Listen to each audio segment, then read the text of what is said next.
Hello and welcome to the IGNOU fair. मैं K S Mishra आप सभी का स्वागत करता हूं अपने इस चैनल इग्नो फेयर पर। जी हां, हम बात कर रहे हैं मुल्ला पेरियार डैम की और केरला कैसे खतरे में है, केरला इन डेंजर। आखिरकार ये मुल्ला पेरियार डैम क्या है और इसको लेकर जो है तमिलनाडु और केरला आपस में क्यों लड़ रहे हैं, और ये हमारे एग्जाम के लिए बहुत इंपॉर्टेंट है। प्रीलिम्स के साथ साथ मेंस में बहुत डिटेल्ड में डिस्कस किया जाएगा कि आखिरकार ये मुल्ला पेरियार डैम जो है केरला के लिए कैसे खतरा हो सकता है और कितना बड़ा खतरा हो सकता है। रिपोर्ट्स बताती हैं कि अगर ये मुल्ला पेरियार डैम, जिसको टूटने कभी भी टूट सकता है, ध्यान दीजिएगा, ये कभी भी टूट सकता है डैम, और अगर ये डैम टूट जाता है तो टूटने की वजह से लगभग 3.5 मिलियन लोग तबाह हो जाएंगे। ठीक है, और ये पूरा का पूरा केरला तबाह हो जाएगा। इसके बावजूद भी इसके रिपेयरिंग को लेकर केरला और तमिलनाडु आपस में लड़ रहे हैं। तो आखिरकार क्यों लड़ रहे हैं, इन सभी पे मैं बात करूंगा। अब आप ध्यान से समझिएगा, अगर ये डैम टूटता है, केरला और तमिलनाडु लड़ रहे हैं, ठीक है, लड़ने दीजिए, अभी देखिए, लेकिन इसके बारे में मैं आपको एक चीज पहले ही बताना चाहता हूं। देखो, आप ध्यान से समझिएगा कि ये लोकेशन इसकी, जैसे देखिए, ये इधर वाला एरिया आपका तमिलनाडु है, ठीक है, ये वाला एरिया आपका केरला है, और ये मुल्ला पेरियार डैम यहाँ पर है, ध्यान देना।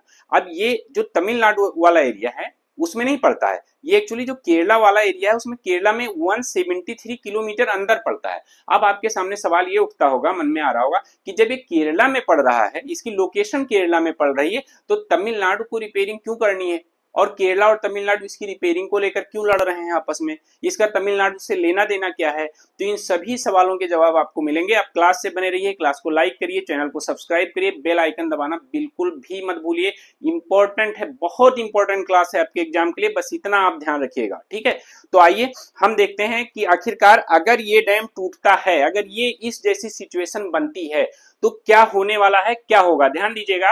अब आप बहुत ध्यान से देखिए इस मैप को, देखिए मुल्ला पेरियार डैम यहाँ पे है। अगर ये टूटता है, क्योंकि ये पेरियार नदी पर बना हुआ है, और पेरियार नदी का जो फ्लो है वो किधर को है बताइए, कमेंट में बताइए। वेस्टर्न घाट को, अरबियन सी में गिरती है पेरियार रिवर, ठीक है, पश्चिम की तरफ बहती है, किसकी तरफ, नर्मदा और तापी की तरफ, ठीक है। आप ध्यान दीजिएगा, अगर ये टूटता है डैम तो ये डैम का फ्लो इतना भयानक होगा, ये आगे आएगा इडुक्की डैम के साथ साथ उसके आसपास बने हुए 3 अन्य डैम को भी ले डूबेगा। अब सोचिए, अगर टोटल ये 4 डैम, मुल्ला पेरियार डैम के टूटने से 3 और डैम तहस नहस हो जाएंगे। ऐसे में आप सोचिए कि कितना ज्यादा तबाही केरल में हो सकती है, सिर्फ और सिर्फ इसको लेके।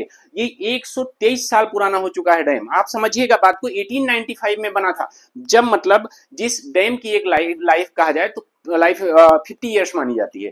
50 ईयर्स की लाइफ वाला डैम आपका 123 साल का हो गया, उसमें दरारें पड़ गई, जगह जगह पर रिसाव हो रहा है, इसके बावजूद भी उसका रिपेयरिंग नहीं हो रही है। इतनी इतनी अभी देखिए, केरल में ही वायनाड में जो तबाही हुई है उससे कोई सीख नहीं ले रहे हैं, कोई सबक नहीं ले रहे हैं, बल्कि इस चीज को लेकर इग्नोर किया जा रहा है।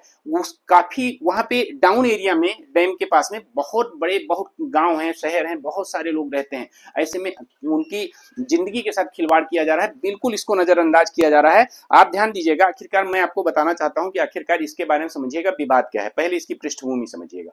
बात है लगभग में 1880 के आसपास में, ठीक है। उस समय क्या था कि जो ये एरिया था, एक्चुअल में ये मद्रास प्रेसिडेंसी का एरिया था, और ये जो केरल वाला एरिया है ये त्रावणकोर था, ठीक है। यहाँ पर महाराजा होते थे, याद है, महाराजा ऑफ त्रावणकोर, ठीक है।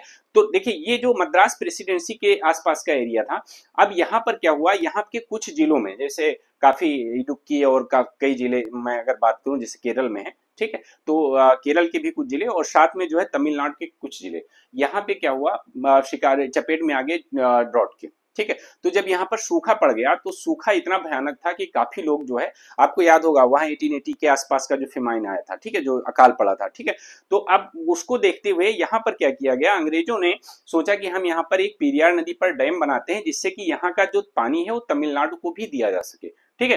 तमिलनाडु को बाद में क्या हुआ, जब देश आजाद हुआ, यहाँ पर ये जो है इसका डिवीजन हुआ है, केरला स्टेट बनाया गया। ऐसे में इसका कुछ हिस्सा इधर आया, कुछ हिस्सा इधर, ठीक है। बट फिर भी अगर मौजूदा स्थिति की बात करूं तो इसकी जो डैम की लोकेशन है वो केरला में है, ठीक है। अब ध्यान से देखिए, ये डैम पेरियार नदी पर बना हुआ है, जो एक्चुअल में वेस्टर्न घाट पर ओरिजिनेट्स होती है। आप देखिएगा ये महाराजा आप त्रावणकोर हैं और ये सेक्रेटरी ऑफ स्टेट हैं जो ब्रिटिश के उस समय के तत्कालीन। ठीक है, अब ये एक डॉक्यूमेंट्स है, ठीक है, ऑफिशियल डॉक्यूमेंट है, समझ लीजिए। ठीक है, और इसको समझिए एक बार। तो केरला में जो है वेस्टर्न घाट ऑफ केरला की तरफ जो है पेरियार नदी निकलती है। ठीक है, और ये जो डैम है वो 1895 में बनाया गया था मद्रास स्टेट के द्वारा, और तमिलनाडु को भी इसका जो है, जो मतलब अब तमिलनाडु है, ठीक, अब तमिलनाडु है। और ब्रिटिश रूल में जो ब्रिटिश गवर्नमेंट थी, इसने जो है एक्चुअल में प्रिंसली स्टेट ऑफ त्रावणकोर से 3.5 मतलब समझ लीजिए 3500 हेक्टेयर जमीन क्या किया था, 999 साल के लिए लीज पे ली थी, मतलब लगभग 1000 साल के लिए लीज पे ली थी। ठीक है, किससे? त्रावणकोर के महाराजा से 1000 साल के लिए, 999 साल के लिए लीज पे ली थी 3500 हेक्टेयर जमीन। और उसी पर क्या किया गया, उसी पर ये डैम बनाया गया। डैम जो है कर्नल जॉन पेनी द्वारा, जो एक ब्रिटिश इंजीनियर थे, इनके द्वारा बनाया गया। ठीक है, और ये महाराजा त्रावणकोर हैं उस समय जो तिरुन्नल, इनके द्वारा इसको 999 साल की लीज पे दिया गया था। तो एक्चुअल में आप बात समझिएगा कि ये जो डैम बना हुआ है वो 999 साल की लीज पर दी गई 3500 हेक्टेयर जमीन पे बना हुआ है। ठीक है, तो ये जमीन पर्टिकुलर इसीलिए ये केरला और तमिलनाडु दोनों के अधिकार क्षेत्र में आती है, और इस डैम की जिम्मेदारी दोनों की है। ठीक है, दोनों प्रदेशों की है। जैसे देखिए इसमें क्या किया जाता है कि ये जो पेरियार मुल्ला पेरियार डैम है, ठीक है, यहाँ से क्या होता था, एक कैनाल के माध्यम से जो वैगई डैम है वहां तक पानी ले जाया जाता है। ठीक है, यहाँ तक पानी ले जाए, बहुत ध्यान से समझिएगा, आपकी बहुत इंपॉर्टेंट क्लास है। ठीक है, बहुत मजा भी आने वाला है और चीजें भी आपको बहुत अच्छे से समझ में आएंगी। ठीक है, और फिर क्या किया जाता है, तमिलनाडु के डिंडीगुल, ठीक है, और रामनाथपुरम और ये सभी एरिया में, मदुरई, इन सभी एरिया में क्या किया जाता है, इस सभी क्षेत्र में पानी जो है पहुंचाया जाता है। ठीक है, उसी डैम के माध्यम से। ठीक है, तो इस तरह से कनेक्ट किया जा रहा है। जबकि मैंने बताया आपको कि जो मुल्ला पेरियार डैम है वो कहाँ पे है, ये मैंने बताया कि आपका केरल में है, लेकिन उससे फिर नहर के जरिए वैगई डैम तक पहुंचाया जाता है, और वैगई डैम से फिर पानी तमिलनाडु को सप्लाई किया जाता है। ठीक है, अब आप समझ चुके होंगे दोनों देशों के बीच विवाद क्या है। अब देखिए इसकी स्थिति की मैं अगर बात करूं, जैसे जो 1800 में ये बना, ठीक है, प्रिंसली स्टेट, जैसे मैंने अभी बताया, अभी प्रेजेंट डे में केरला है, त्रावणकोर 999 साल की 86 में लीज पे दिया गया था, 1886 में, और ये डैम बन के तैयार होता है 1995 में। देखा जाए तो 123 साल हो गए, लेकिन बीच में क्या हुआ कि इसमें काफी दरारें पड़ने लगी। ठीक है, और इसमें तमिलनाडु को पानी की और अधिक आवश्यकता थी, तो ये गया सुप्रीम कोर्ट। केरला ने इसका विरोध किया कि हाँ भाई हमारा सेफ्टी कंसर्न है, और इस वजह से आप जो है तमिलनाडु को जो है वाटर लेवल रेज करने के लिए जो है परमिशन मत दीजिए। बट सुप्रीम कोर्ट ने केरला की जो है प्ली को डिसमिस करते हुए तमिलनाडु को ये अलाउड किया कि वो 136 फीट से 142 फीट तक पानी को रेज कर सकता है। ठीक है, और जबकि केरला हमेशा इस चीज को लेकर जो है चिंतित भी रहा है और विरोध भी करता रहा है कि इतना अगर हम लेवल जो है पानी का वहां स्टोर करेंगे तो डैम को और ज्यादा नुकसान पहुंचेगा, लेकिन इसके बावजूद भी तमिलनाडु इस चीज को मान नहीं रहा है। फिर इसके बाद में 2014 की बात आती है। 2014 में फिर से जो है यही सेम डिसीजन जो है तमिलनाडु को जो है दिया गया, तमिलनाडु के फेवर में ही है। ठीक है, अब इसके बाद क्या हुआ, इस डैम की कंडीशन देखते हुए केरला गवर्नमेंट ने एक्चुअली में इन्वायरमेंट इंपैक्ट असेसमेंट किया, स्टडी करने के लिए कि भी डैम की स्टडी की जाए। ठीक है, और इसके अलावा उसने एक साथ में एक और प्रपोजल रखा कि हम इसी डैम के बदले एक दूसरा डैम बनाएंगे।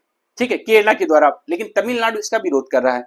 क्यों विरोध कर रहा है इसको भी हम बात करेंगे कि आखिरकार चलो ठीक है, पुराना डैम हो गया, नया डैम बन रहा है, तो विरोध करने की इसमें क्या बात है, नहीं होनी चाहिए विरोध करने की बात, फिर तमिलनाडु विरोध क्यों कर रहा है ये भी हम आपसे बात करेंगे। ठीक है, तमिलनाडु क्या करता है, जो सेंटर का कंसीडरेशन था कि हाँ भाई उसकी स्टडी की जाए, प्रपोजल की स्टडी करने के, उसका तमिलनाडु ने विरोध किया। देखो तमिलनाडु का क्या कहना है कि एक्चुअल, बहुत ध्यान से समझिएगा, मैं आपको अभी बताता हूँ। देखो पहली चीज 1895 में बना, इतना पुराना डैम हो गया है।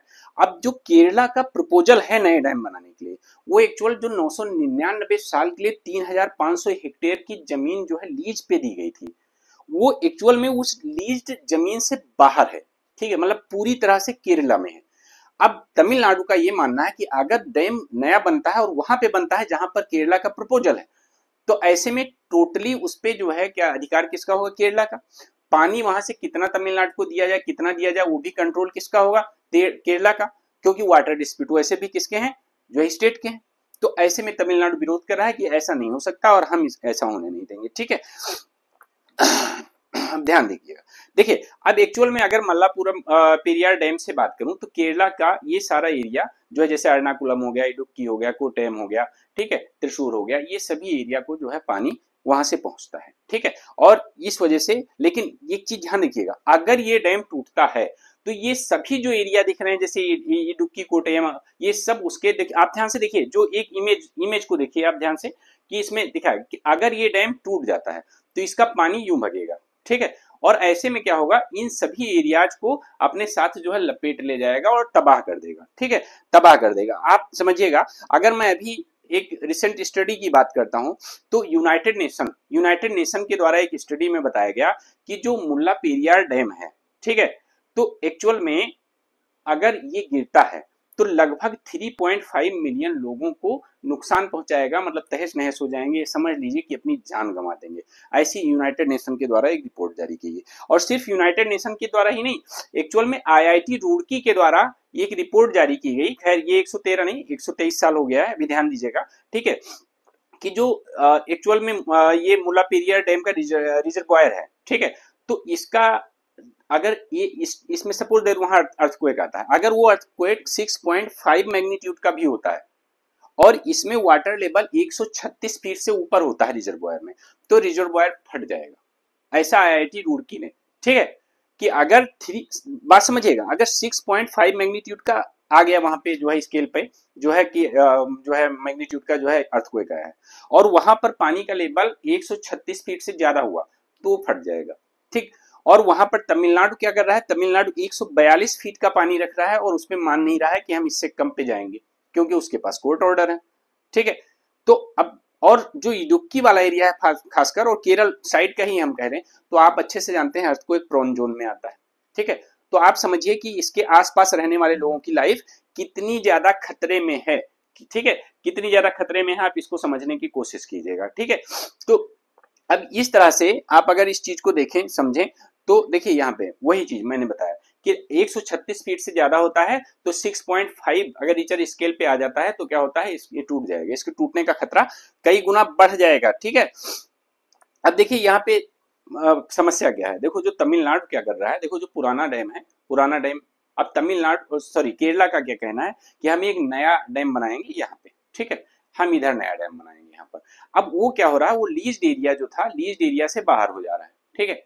तो ऐसे में तमिलनाडु, जैसे केरला मान लेते हैं, यहाँ पे जो है एक डैम बना के तैयार करता है, ठीक है, तो क्या होगा, इस पे पूरा कंट्रोल पानी का किस पे होगा, केरला का होगा, ठीक है, पानी पर, कि कितना तमिलनाडु को छोड़ना है, कितना नहीं छोड़ना है, ये सब पूरा का पूरा जो है कौन कंट्रोल करेगा, आपका केरला कंट्रोल करेगा, और इसीलिए तमिलनाडु को ऑब्जेक्शन होता है। देखिए ऐसे में केरला की बात करूं, केरला के मोरबी में एक मोरबी डैम, ठीक है, केरला का मोरबी डैम 1979 में टूटा, ठीक है, 1979 में।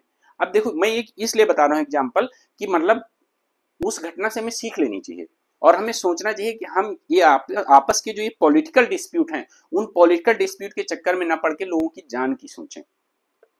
तो मोरबी में 1979 में जो डैम टूटता है, आप देखिए उसका पानी देखिए और कितने घर, और ये देख रहे हैं आप जानवर देखिए किस तरह से लोग सब मरे पड़े हैं, ठीक है, लगभग 25,000 लोग मरे थे इस हादसे में, 25,000 लोग मरे थे मोरबी डैम फटने से, ठीक है। तो अगर ये मुल्ला पेरियार डैम अगर टूटता है तो आप सोचिए कि इडुक्की डैम जो सबसे बड़ा डैम है, अगर उसको भी वो ले डूबता है तो ऐसे में कितना ज्यादा खतरा केरल की पर आता है, ठीक है, बहुत ज्यादा, ठीक है। तो इसको ध्यान दीजिएगा। अब ये पेरियार रिवर का मैप आपको दिख रहा होगा जो वेस्टर्न अरबियन सी में गिर रही है, ठीक है, और बाकी इससे फिर आगे तमिल, मैंने आपको जैसा कि समझाया है, ठीक है, एक बार मैं दोबारा बताऊंगा कि देखिए ये वाला यहाँ से क्या किया जाता है, यहाँ से जो है पानी ले जाया जाता है कैनाल के द्वारा, ठीक है, और उसके बाद में वैगई डैम तक, फिर वहां से इन सभी जिलों में इसकी सिंचाई की जाती है, यहाँ तक पहुंचाया जाता है, ठीक है। तो ध्यान रखिएगा आप, ठीक है। तो अब ये कॉन्फ्लिक्ट मुझे लगता है कि जो मुल्ला पेरियार डैम है उसकी लोकेशन, उसका कॉन्फ्लिक्ट और उसकी हिस्ट्री आप सब पूरी तरह से समझ चुके हैं, ठीक है। तो धन्यवाद आप सभी का। आप सभी लोग चैनल को सब्सक्राइब करें, बेल आइकन दबाना मत भूलें, क्लास को लाइक करें और साथ ही जो है मेरे टेलीग्राम चैनल से जुड़ें। धन्यवाद।